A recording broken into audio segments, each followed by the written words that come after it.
Welcome. The phone is a Xiaomi Mi 10T Pro, and today I will show you a unboxing along with a brief overview of this device. So starting off, this is the phone and the box that it comes in. Now one thing that I found funny is the sticker right here. So it comes with Google Apps because, you know, Huawei does not, so they need to specify so you're not scared off. So obviously the box looks fairly premium. As you can see, it is fairly chunky. So yeah, now nothing in here, as you can clearly see. And inside, once you pop it open, you will have this little note here, so designed by Xiaomi. From there we can take that out, and we do have the phone. Now I did already set it up, so we don't have to. I'm gonna place it to the side for now and see what else we got. So we do have a charger, obviously, or maybe not obviously, because there are other companies that don't include their chargers anymore. So it's nice that we have one right here. And then we got a cable. So this is a Type A to Type C, as you can see. And let's just take out the charger. There we go. And this is going to be a 33 watt charger, as you can see right over here. So you can place it to the side here, and that's all we get in the box. Gonna place this in here, like this, and set it to the side. Now let's see what we got in here. So we do have the SIM eject tool. We do actually have a so we do have a Type C to a headphone jack. So I assume this doesn't come with a headphone jack, which is a little bit of a shame, but the inclusion of this kind of makes up for it a bit. And then we get trash, and we also have a case. Now this looks like a really nice case. I kind of like the design of it. I do like the frosted finishes on the cases, and this is really nice that they did it on here. It prevents you from having actual fingerprints on the case as well, and also if you have a fingerprint on the phone itself, the frosted finish will cover it up and basically make it invisible. And yeah, that's basically all we get here. So just close that, again, set it to the side, and so there's the case, and let's pop open the phone. Now before I do, I have a couple info on here. So as you can see, it has a 108 megapixel camera, that's the main sensor. Then we also have a 144 Hertz display with a 6.67 inch display. Snapdragon 865 and 5000 amp battery with a 33 watts charger. So let's just pop it open.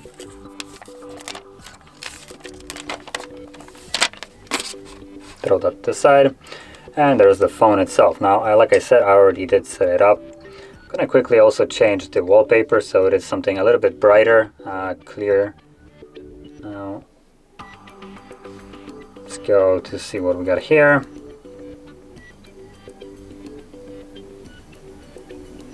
This looks nice. Set both, there we go. So change it just so it's a little bit brighter and a little bit more visible, displays a little bit more visible, so you can see where are the edges of it. So there we go, there's the phone. Now getting to the specifications of it, it has, like I said, the 6.67 inch display. That's a 1080p by 2400 display, which will put it at 395 pixels per inch, so fairly nice display, although it's kind of the standard in 2020, and honestly I think that's how it should stay. The 1080p resolution is basically good enough for basically every device, I would say, at this size, and nothing higher is needed in my opinion, so this is far good enough. Now it's only an LCD IPS, and that is a little bit of a shame. And also, apart from that, it does supposedly boast a HDR resolution, or not resolution, HDR capability. So it's HDR 10 plus certified, although it only goes to max 650 nits. So not really sure how it's HDR 10 plus. I believe you need to have at least like 1,000. But yeah. Now, in terms of screen to battery ratio, this comes at 85.2%, and honestly it looks a little bit better than that. Approaches, in my opinion, a little bit more to like 90, but still, you do have a tiny bit of a chin at the bottom, as you can see right here, and that is probably one of the bigger counts of percentage that is missing from the 90%. But still, it looks really nice, though I would say I am missing a little bit of a rounded edges on the screen, and that would make the device so much better, in my opinion.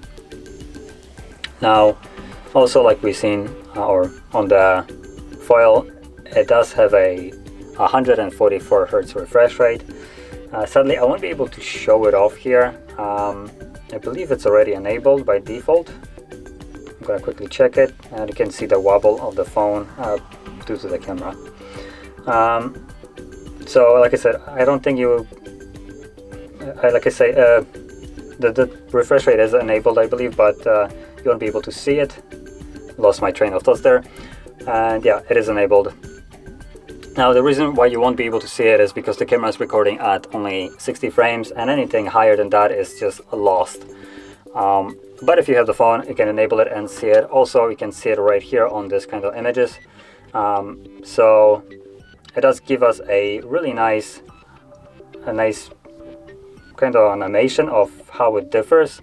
So 60, you can see the ball kind of like skip around, and it looks not very pleasing. Then 90 is a bit smoother, and then 144 is super smooth. Now, these animations are super exaggerated. It's not really how much it will differ. This is, I believe, just to show you the differences, and it does make a big difference. So it's nice that it's at 144, so I'm just gonna keep it at that. Although one thing that I do see, which is a bit of a downside, and which I believe is actually also visible on the camera, is a little bit of a trailing. So the display isn't necessarily keeping up with the super high refresh rate, and it does kind of like smear around the apps. If you pay attention, they do kind of like leave a trace after them, and this is just because I believe it's a cheaper display, just so they could actually have it, or maybe just overclocked to 144, which the display doesn't really like too much. That's why it's looking like this. But nonetheless, it is what it is. It is the device. This device comes at like $600, so honestly, I'm not complaining. At 144 Hz for $600 with the specification that it has, it is a fairly good device. And the little bit of a downside of this display is far enough, or far like shadowed by all the positives of it. So moving on further with it. On the front here, we got a Gorilla Glass 5, along with the back, also Gorilla Glass 5 and aluminum frame. So as you can see, this is glass. It's also look like it has two tones to it, along with fingerprints. Now, one thing that I found out, this back, it does catch fingerprints in a way, as you can see these kind of discoloration, but they're just massive pain to remove. As I have here a cloth. Now I am pressing this hard to try to clear it, and as you can see, it's still there. Like whatever is here doesn't want to go away.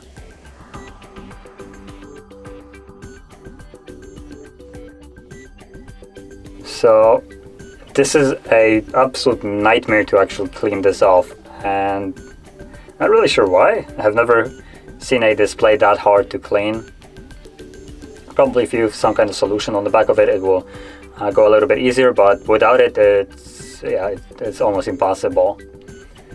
So moving on to actual back of it, where we had the cameras, the bump of it for the cameras is just absolutely massive. This thing almost allows you to basically grab the phone by it, as you can see. This is huge bump. but it houses one of the biggest sensors that I have seen recently, which is the 108 megapixel wide sensor. I believe there's like 1 or 2 other phones that have it. I may be wrong though. At least that's 1 or 2 phones that have came across my desk. It also has a 13 megapixel ultra wide and 5 megapixel macro. So yeah, with all that, it shoots at 8K 30 frames. And you heard that correctly, it shoots at 8K. Also, it shoots at 4K, obviously, 30 and 60, and 1080p, 30, 60, and 120 in slow motion. Now, I personally would prefer to have a smaller bump and just not shoot at 8K. 8K just will consume so much storage for what it's worth that there's not much I could view it on. I don't even have a 4K TV. So 8K to me just kind of useless, and the amount of storage that it takes is also just ridiculous. And yeah, it's nice that it's here, although I don't really see a use for it myself. Now, as you also can see, it looks like we have almost 5 lenses here, but what it is one is just a complete fake, the other one is a flash, and then we actually have 3 sensors. This is the second or third time around when I'm seeing this kind of trash almost. That's the way I would explain it. It makes you think that there is more lenses in here, like you're getting better deal or something. Well, this is just a complete fake, and it's not even looking like a lens. It's just a circle that fills up the space. It's nothing more. There's nothing here on this, the one that I'm covering right now. So moving to the front, we do have a cutout, as you can clearly see it right here, and that houses a 20 megapixel wide sensor that shoots at 1080p 30 or also slow motion at 720 with 120 frames per second. Now, well, all the specifications are all nice and dandy. It's better always to capture a couple of photos just so you can see how it actually looks like. Now, I will take this little cloth right here and do swipe. I'll swipe it up just so it's completely clean, as you can see, so there is no doubt in the photos. And by default it goes to photo, obviously. I can already see a nice bokeh effect. So now putting that in the camera. So this is the shot that it captured. And you can clearly see it's a nice shot for actually $600 of a device that offers already so much. The cameras are already really good. This photo already kind of exceeded my expectations. It is fairly detailed, high resolution, along with a fairly decent bokeh effect. Now also let's go to other lenses here. So we have the 108 megapixel. The photo actually wasn't 108 megapixels, so let's see what it captures with the huge sensor that it has. Now it does look like I have to get it further away.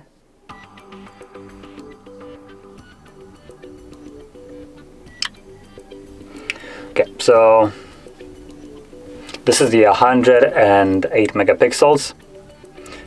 And I assume we can get super close into it. Yep, so the resolution here is almost insane. It does lose some detail in it. As you can see, it's a little bit blurry here, but it still exceeds a lot of macro lenses even. So this is really nice, I would say. Specifically that it can get so close and still keep as much detail. If you want to zoom out, it will do even better. So you can clearly see that this is looking really nice. Now it does lose a little bit detail in the edges right here. As you can see, it does become a little bit blurry. So that's one thing here. And it does also have a macro lens, so I'm gonna check it out if I can actually find it. There we go, macro. Now macro is only at 5 megapixels, so we'll see if it does a better job than the 108 megapixel sensor.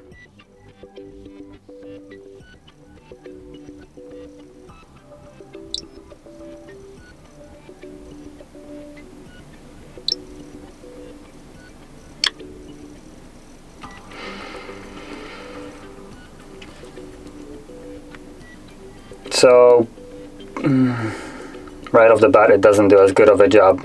Number one, this is as close as you can get, and number two, it's already blurry. So if you want to get a close-up shot, just whip out your 108 megapixels, capture as far back as you need to before it starts like blurring out, and you will get a better macro shot than this is. And just as a comparison here, so this is how it looks like if I go quickly to the 108 megapixels. This is the same area, so massive difference, I would say. Way better. So macro here is useless, so we have 2 sensors instead of 3. And now moving on to other things like processor. This phone comes with a Snapdragon 865, so fairly good. Not the best one you can get at the moment, but still, I can't complain for $600. And for $600, this is, I would say, really good processor. It's a flagship processor, just a little bit older. It does also have a couple of variants, so you have 128 gigabytes or 256 gigabyte storage. Both come with a 8 gigabyte RAM on a UFS 3.1 storage. So again, nice storage here. You're going to be getting really decent speeds in terms of read and write. Only rivaled, I would say, by iPhones, which come with an NVMe storage, which is on a whole new level. And furthermore, this phone has a 5000 mAh battery with a, like we already seen, a fairly nice 33 watt charger. Unfortunately, there is no wireless charging, so we do have to lose on that. And yeah, not much more to say. It does have a side mounted fingerprint. If I lock it, so you can see it right here, fingerprint. You also have volume rockers and nothing on the left side. On the top, we do have an IR sensor right here, so you can use the phone as a remote control if you wanted to, add things like AC, TV and stuff like that, and just control them with your phone itself. Really nice. Along with a microphone, and not really sure what that is here. Looks just like a hole, but not really sure. Then at the bottom we have a Type-C and speaker, microphone, and the SIM tray, and that's it. At the back we already seen it, just subtle branding, not so subtle camera bump, and the front basically glass. And the phone comes with 3 different color variants. So we have Cosmic Black, which is not the one that I have here, I believe. It was also, oh, it was Lunar Silver, my bad. So this is Lunar Silver. There's also Cosmic Black and also Aura Blue. And yeah, now last thing that I will do is just pop the case on, just so you can see how it looks like.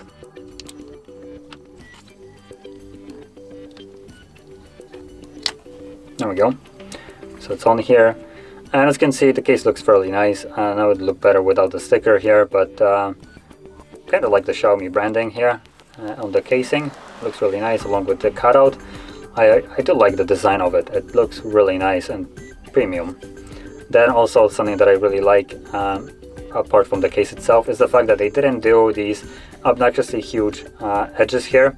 A lot of the cases that come with the devices include these huge kind of bumps for the screen, so when you place it on the display, your phone, if you tend to do that, it will not scratch it up. This has just sufficient enough bump that isn't annoying and super intrusive as other ones that it basically gets in your way of like using the device, but it still protects the device, and you can place it on the screen and it won't scratch up because it just creates that much, what is like a millimeter or 2 of space, so far enough to protect your device.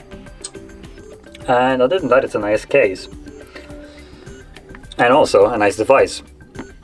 And that being said, I'll conclude the video. So the device here is really nice.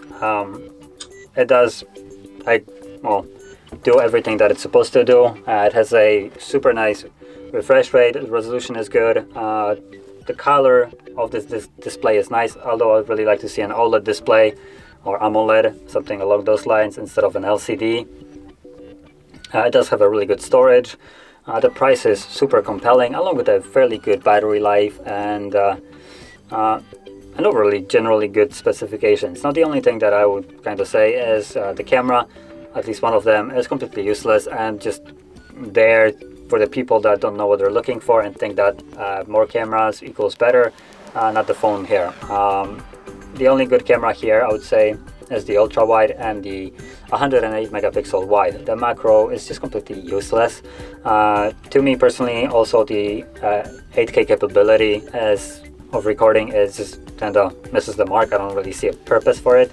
I bet some people will, but I just believe there will be a lot of detail lost in it, and apart from that, it will take way too much space on your device to be even worth it.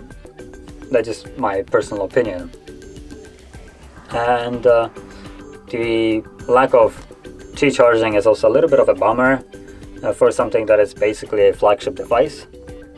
But other than that, everything is outstanding in this device. So highly recommend this phone if you're looking for one. It is a really good phone. And that being said, if you found this very helpful, don't forget to hit like, subscribe, and thanks for watching.